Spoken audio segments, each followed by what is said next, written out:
할렐루야. 지난 한 주간도 여러분 하나님의 은혜 가운데 잘 보내시고 오늘도 은혜를 사모하며 귀한 믿음의 제단에 나와 예배하는 여러분 한 분 한 분을 주의 이름으로 환영하고 축복합니다. 특별히 여러분 모두가 참 귀하고 소중한데 오늘은 너무 귀한 분들이 여럿 오신 것 같아요. 너무너무 감사하고요. 부디 오늘 믿음으로 나온 이 예배를 통해서 살아계신 하나님의 큰 은혜와 또 평강과 또 믿음의 축복을 받아 이번 한 주간도 여러분 승리하는 복된 삶이 되시기를 주님의 이름으로 간절히 축원합니다. 특별히 오늘은 부활주일인데요. 우리 이 시간 사망 권세를 이기시고 부활하신 우리 주님께 감사와 영광의 박수 함께 올려드리겠습니다. 할렐루야, 감사합니다. 그리고 부활의 기쁨을 찬양으로 드리는 건 설교 후에 우리 연합 찬양대가 또 찬양으로 하나님께 영광 돌리도록 하겠습니다.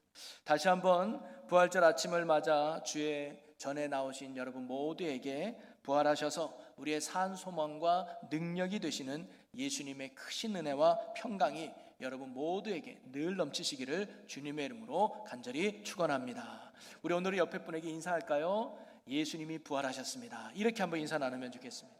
감사합니다. 여러분, 이 세상에는 많은 종교가 있어요. 그런데 타 종교와 기독교에 가장 큰 차이가 있는데 그게 뭐냐면 부활에 있습니다. 여러분, 왜냐하면 부활은 오직 기독교에만 있는 아주 중요한 핵심 진리예요. 오늘 우리가 읽은 본문 말씀이 바로 부활하신 예수님을 처음 만나는 여인들의 이야기가 기록되어 있죠. 여러분, 지난주에 영화 다 보셨잖아요. 표정은 왜 안 본 것처럼 이렇게 영화를 봤어요. 예수는 역사다라고 하는 영화인데 실화를 바탕으로 했잖아요. 한 남편이 있는데 아내가 어느 날 예수를 믿고 교회를 다니기 시작해요. 그게 이 남편은 너무 싫었어요. 그래서 소위 내 부인이 미친 집단에 들어갔구나, 이 여인을 이 미친 집단에서 내가 구해내고 싶어. 그래서 물어보니까 그러면 기독교를 부정할 수 있는 핵심 진리는 부활을 부정하면 된다. 그래서 부활이 무너지면 기독교가 무너진다. 그래서 이 남편이요, 기자인데 그럼 내가 예수가 가짜요, 부활이 가짜라는 것을 내가 증명하겠다면서 연구를 하기 시작합니다. 학자들을 만나고 또 여러 가지 자료들을 연구했는데 결론은 뭐예요? 예수의 부활은 사실이다, 역사적인 사실이라는 것을 이 사람이 믿게 됩니다.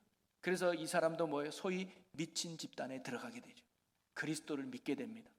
그리고는 심지어 나중에 목사가 돼서 지금까지 예수가 살아계심을 증거하는 복음 전도자로 살아가고 있다는 아주 감동과 은혜가 되는 이야기예요. 여러분, 사실요, 기독교에서 예수의 부활을 빼면요, 기독교는 기독교가 아닙니다. 예수의 부활이 기독교에서 참으로 중요한데요, 그 이유를 몇 가지를 보면, 여러분, 부활은요, 예수님이 인간이 아니라 하나님이라는 것을 보여주는 사건이에요. 여러분, 이 세상의 그 어떤 종교의 창시자도 죽음에서 다시 살아나지 않았습니다. 왜냐?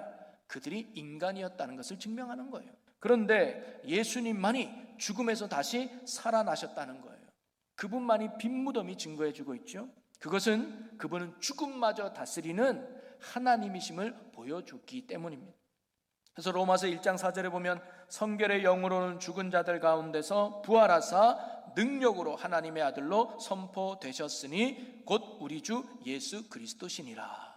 즉 예수님이 하나님이라는 것을 무엇으로 증명했느냐? 부활하심으로. 사망 권세를 이기시고 다시 살아나심으로 말미암아 예수가 인간이 아니라 그것을 뛰어넘는 하나님이었다는 것을 증명했다는 거죠. 또 부활은요, 우리에게 새로운 생명이 주어짐을 보여주는 사건이었습니다. 우리의 인생은 죽음으로 결코 끝나는 것이 아니라 죽음 뒤에 새롭게 부활한다는 것을 예수님이 부활로 우리에게 증거해 주셨던 겁니다. 그래서 예수님은 부활의 첫 열매가 되신다고 성경은 가르쳐 주죠. 고린도전서 15장 20절에 그러나 이제 그리스도께서 죽은 자 가운데서 다시 살아나사 잠자는 자들의 첫 열매가 되셨도다. 여러분, 그리스도인은 죽는다는 표현을 하지 않고 잠잔다는 표현을 해요. 왜? 깨어나잖아요. 다시 육신은 흙으로 돌아가지만 우리의 영혼은 다시 깨어나서 새로운 몸으로 부활하여 하나님의 나라에서 영원히 산다는 것을 예수님이 부활로 우리에게 증명해 주신 거예요. 그래서 기독교의 핵심은요, 이 땅에서 잘 먹고 잘 사냐가 핵심이 아닙니다. 부활에 있는 줄로 믿으시기를 바랍니다. 그리고 가장 중요한 이 부활이 주는 의미는 뭐냐면 예수님이 지금도 살아계시다는 거예요. 과거에 계신 분이 아니라는 거예요. 2000년 전에만 12제자만 함께했던 그 예수님이 아니라 지금도 살아서 우리와 항상 함께 하시는 분이 살아계신 예수님인 줄로 믿습니다. 그래서 구원은 바로 살아계신 예수님을 만나는 것이 구원이고, 신앙생활은 살아계신 예수님과 함께하는 것이 신앙생활이에요. 살아계신 예수님과의 만남을 통해 우리는 진정한 그리스도인이 되는 것입니다. 머리로만 아는 지식적인 예수님이 아니라 마음으로 느끼고 확신하는 예수님을 우리는 만남으로, 경험으로 깨달아지는 거예요. 그래서 지금도 살아계신 예수님을 만나서 인생이 변화되는 사람이 얼마나 많습니까? 그 영화의 주인공처럼 아마 여러분도 예수님을 만남으로 말미암아 인생이 변화된 분이 많이 계실 거예요. 그리고 예수님과 함께 우리가 신앙생활을 한다는 것은 또 어떤 의미냐? 여러분, 타 종교의 신앙의 주체는 내 자신입니다. 내가 노력한 만큼, 내가 수고하는 만큼, 내가 애쓰고 힘쓰는 것만큼 신을 섬기고 신의 은총을 받는다고 생각을 해요. 그런데 기독교는 아닙니다. 기독교는 나의 노력으로 주님을 섬기고 따르는 것이 아니라 살아계신 주님과 함께함으로 말미암아 그분의 주시는 은혜와 능력으로 신앙생활을 하는 것입니다. 무엇을 의미하냐? 살아계신 주님께서 나와 함께 하심으로 말미암아 그분이 주시는 지혜로, 그분이 주시는 힘으로, 그분이 주시는 능력으로 우리가 이 땅에서 하나님이 원하는 삶을 살아가고 또 살아낼 수 있다는 것이죠. 그러기에 살아계신 주님과 함께 믿음의 길을 걸어가는 것이 바로 기독교라는 거예요. 그래서 예수님은 부활하신 후에 제자들에게 이렇게 말씀하셨습니다. 마태복음 28장 20절에 내가 너희에게 분부한 모든 것을 가르쳐 지키게 하라. 볼지어다 내가 세상 끝날까지 너희와 항상 함께 있으리라 하시니라. 내가 너희에게 분부한 모든 것을 지켜, 하지만 니들 힘으로 할 수 없어. 그래서 내가 함께 할 거야. 내가 너가 그 말씀대로 살아갈 수 있도록, 네가 하나님의 자녀로서 살아갈 수 있도록 내가 영원토록 함께함으로 내가 너의 능력이 되고, 내가 너의 힘이 되고, 내가 너의 지혜가 되어줄 거야. 그게 부활하신 예수님의 모습이라는 거예요. 여러분, 지금도 부활하신 주님은 살아계셔서 우리와 함께하는 줄로 믿으시기를 바랍니다. 그래서 지친 우리의 힘이 되어주시고 약한 우리의 능력이 되어주신다는 거예요. 그것이 바로 부활이 주는 아주 중요한 의미라는 거예요. 그러기에 기독교에서 부활은요, 단순한 절기를 넘어서 신앙의 아주 중요한 뿌리가 되어야 한다는 사실입니다. 우리가 부활을 믿고 그리고 부활을 확신하며 살아갈 때 우리는 어떠한 역경과 상황 속에서도 흔들림 없이 온전한 믿음으로 승리하며 살아갈 수 있다는 사실이죠. 그래서 오늘날 우리에게 중요한 신앙의 자세가 있다면 그것은 바로 부활신앙으로 살아가는 거예요. 그러면 여러분, 무엇이 부활신앙으로 살아가는 삶의 모습일까요? 저는 이번 성지 순례에서 바울과 그리고 초대교회 성도들이 보여줬던 부활의 어떤 신앙의 모습을 통해서 다시 한번 부활신앙이 무엇인지, 참된 신앙이 무엇인지를 다시 깨달을 수 있는 은혜의 시간이 될 수 있었는데요. 여러분, 바울과 초대교회 성도들이 가졌던 신앙이 뭐냐? 한마디로 말하면 부활신앙이에요. 부활을 믿는 삶이었습니다. 그들이 사람들을 만나면서 전도를 했단 말이죠. 그 전도한 내용이 뭐냐면, 야, 예수 믿으면 복 받을 거야. 예수 믿으면 네 문제 해결돼. 예수 믿으면 네 삶 잘 될 거야. 이게 복음의 핵심이 아니었습니다. 그들은 만날 때마다 예수가 다시 살아나셨어. 우리도 예수 믿으면 그분처럼 부활의 삶을 살아갈 수 있어. 그게 초대교회 성도들이 전했던 복음의 핵심이었습니다. 이번 성지순례는 우리가 이 바울의 전도 여행을 다녀왔습니다. 2차, 3차 다녀왔는데 많은 지역이 은혜가 됐지만 그래도 참 감동이 되고 눈물을 흘렸던 곳이냐면 바울의 순교했던 참수터였어요. 자, 제가 그곳에 우리 성도들과 같이 방문했던 사진을 여러분에게 보여주면, 이제 들어가는 입구입니다. 이제 기념 예배당도 있고 이렇게 공터를 만들어 놨어요. 딱 들어가면 여러 이제 건물이 있고, 지금 저 앞에 보이는 건물이 뭐냐면 당시 바울이 마지막으로 갇혔던 감옥이 있는 그런 기념 예배당이에요. 그래서 그 안에 들어가면요, 다음 사진을 보여주면, 자, 오른쪽이 감옥이에요. 지하에. 여기에서 한 평 정도 되는 방에서 바울이 마지막 삶을 거서 지낸 거예요, 감옥에서.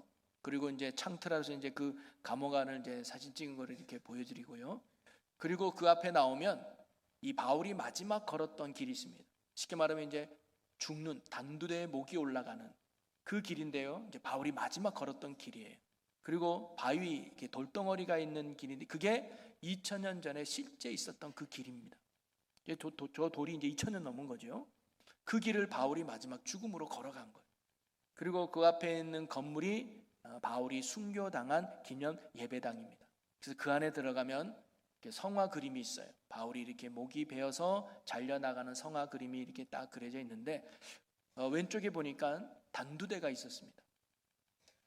단두대 그림을 오른쪽 돌기둥 같이 생긴 게 우리가 단두대라고 하면 이렇게 목을 이어서 위에서 칼이 내려와서 목이 잘리는 거라고 생각했는데 그 당시 단두대는 저렇게 기둥처럼 생겨서요. 사람이 목이 그 위에 올리면 위에서 칼로 내리 찍는 겁니다.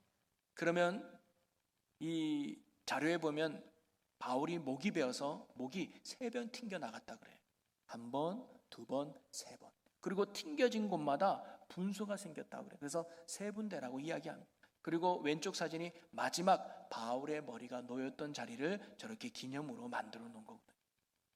그리고 예배당에 나와서 우리 성도들이 서서 같이 묵상하며 기도하는 시간을 가졌습니다.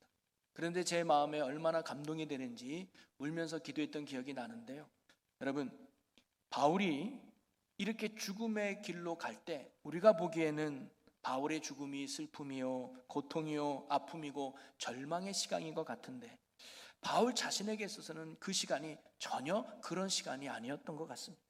바울에게 있어서 죽음의 그 순간은 이제 지금까지 살아왔던 자신의 모든 사명을 다 마치고 살아계신 아버지 품에 안기는 은혜의 시간이요, 영광의 시간이었다는 거예요.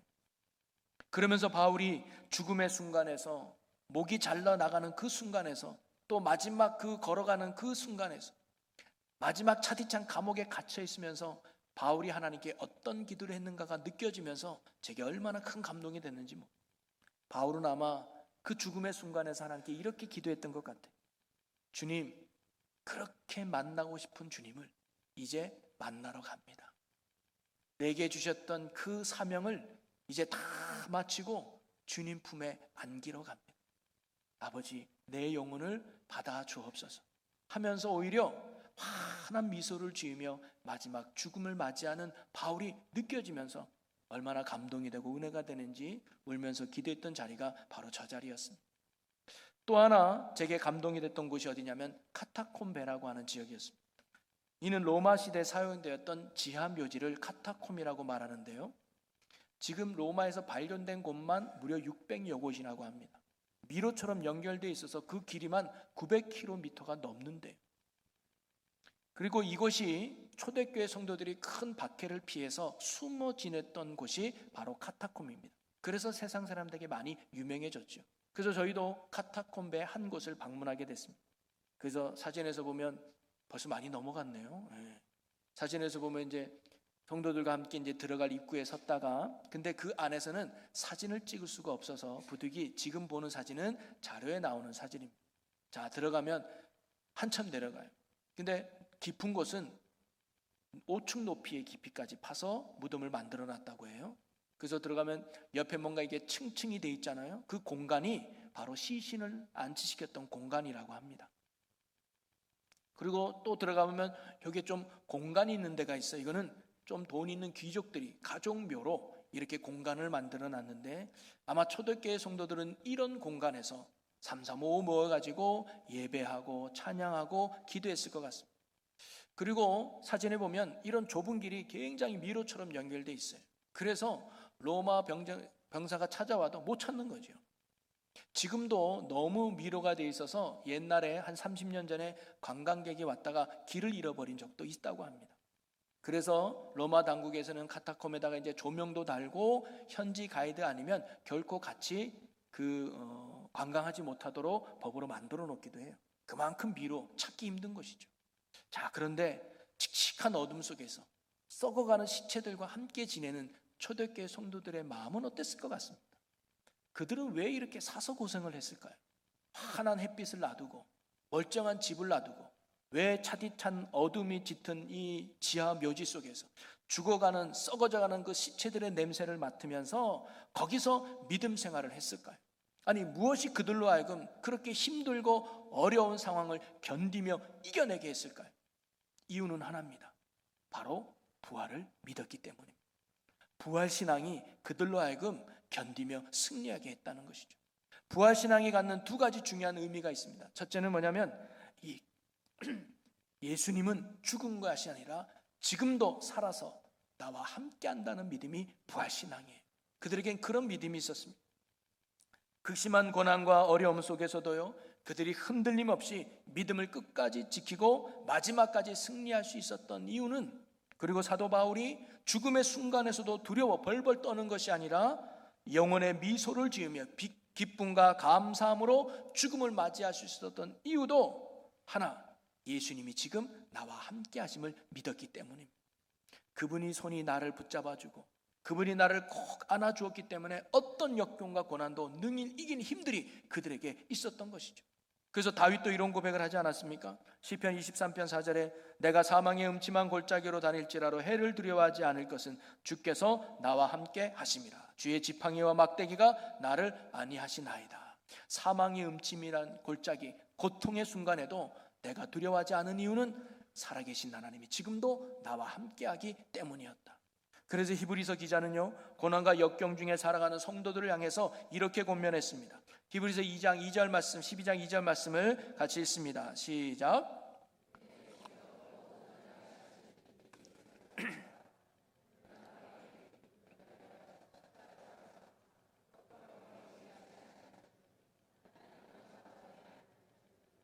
아멘. 믿음의 주여, 우리를 온전하게 하시는 예수님을 바라보자는, 그분은 지금도 살아서 우리를 위로해 주시고 우리 힘이 되어 주실 거야 라고 말이죠. 여러분, 오늘도 주님이 함께하는 그곳에 두려움은 떠나가고 평안이 우리에게 찾아오는 줄로 믿습니다. 주님이 함께하는 그곳에 근심과 걱정, 염려와 불안과 절망과 좌절은 떠나가고 주님으로부터는 새로운 소망과 희망, 그리고 용기와 힘이 생기는 줄로 믿습니다.